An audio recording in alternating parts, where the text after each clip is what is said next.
evening, everyone. This is The Word. I'm Jacob Music. It's been quite a turbulent day and week in the world. Our government, the United States government, is shut down. There was a shooting at our Capitol building today. But today, our focus will be on Africa and Islam. On that continent, the mother country of all of us, Islamists are on the move. Not only in Somalia with al-shabaab, but in Mali and even more so in Nigeria. So while the world's attention is both on the crisis at home in the United States, but also on the fallout from al-shabaab's attack on a luxury shopping mall in Nairobi, we will put the spotlight on the two other main Islamist groups in that continent. But first, we're going to go to Annika's angle. Annika, I forgot to introduce you. Annika Wolf, how are you? Good, how are you? I'm doing fine. So, do you have some funny or wacky stories for us today before we start talking about murderous terrorists? There are both from outer space that was found in the Earth's atmosphere. There was a balloon that was sent up to see some asteroids to the Perseids. It's a research balloon, and it was sent 16.7 miles into the upper atmosphere. Okay? So it's technically outer space. Well, when the balloon landed, small bugs were found. So they were from outer space. And so as far as we know, these are the first alien life forms that we have discovered. Correct. Wow. Do you mean like the insect of the type that we have on Earth? Or is this... The images look nothing like anything. I couldn't, they just look like blobs. But oh. So what do we know about these creatures? Nothing.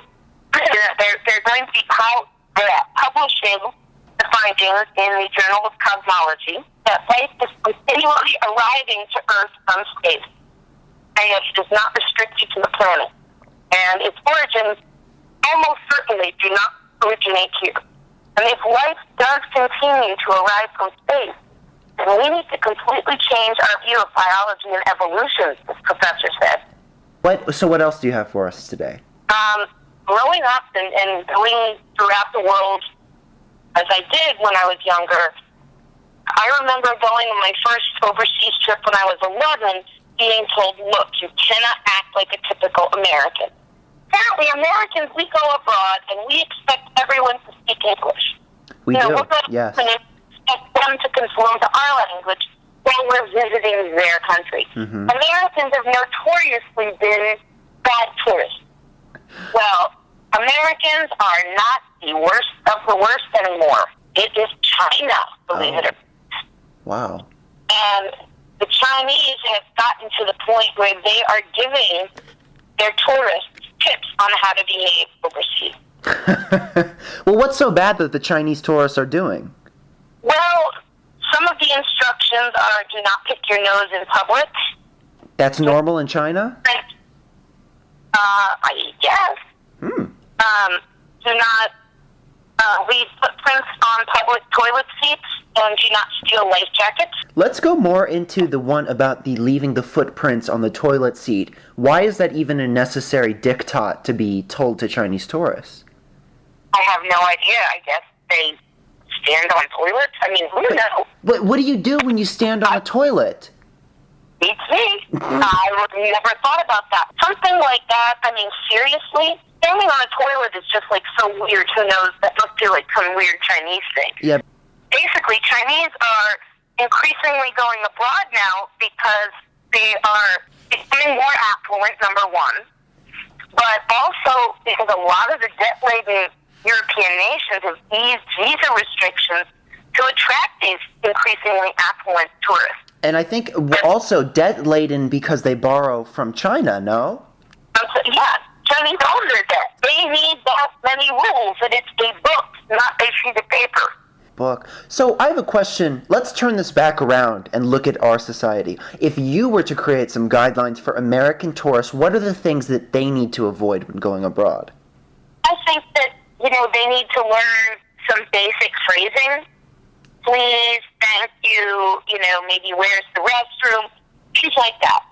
Well, thank you for sharing those stories, Annika. Those are fascinating, especially that first one, which actually could change the way we look at the universe. I mean, that is probably maybe the Yeah. most consequential story we've ever covered here. I mean, it may be a microscopic whatever, but the fact is, according to this professor, it did not originate here. What many of us have long suspected seems to be confirmed. Well, let's shift gears a little bit. Thank you very much for that, Annika Zengel. And BuzzFeed is not usually known as a source of serious news, but they did post with our general theme for today's episode, which is Islamic terrorism around the world. This group is actually... This group is actually in Asia, though. Actually, I did not even know there was an Islamic insurgency in the Philippines. That's the fastest growing Islamic market, the fastest growing area. So this group is known as the Moro Islamic Liberation Front in English. And when that is condensed into an acronym, this is MILF, or MILF. And the reason BuzzFeed posted this is not to educate us about the MILF, but rather to display some of the funny headlines that have come up in Philippine newspapers with regards to the MILF. So I'm going to read a few of these. Pressure on the MILF. Philippines MILF linked to Al-Qaeda. MILF kills 4. FVR rejects MILF pullout. And defense chief hits the MILF. Hey, you know what? I say we use some of those and make movie titles out of them. I know, but you know what? These seriously sound like porn films that came from America. You could totally make them into porn films and then ship it back over there. And then ship it back to Philippines, and maybe this Islamic insurgency would be taken care of. Yeah. Well, I have, to be honest, the perfect way to end all of this insurgency. So why are we having wars when we can just drop bacon bits? Oh my God, that's horrible. I should not take you credit for it, but it is kind of funny. Bacon bits. Oh my God.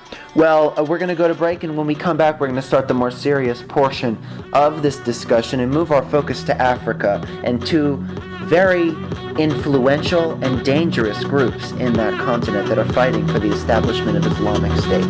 We'll be right back.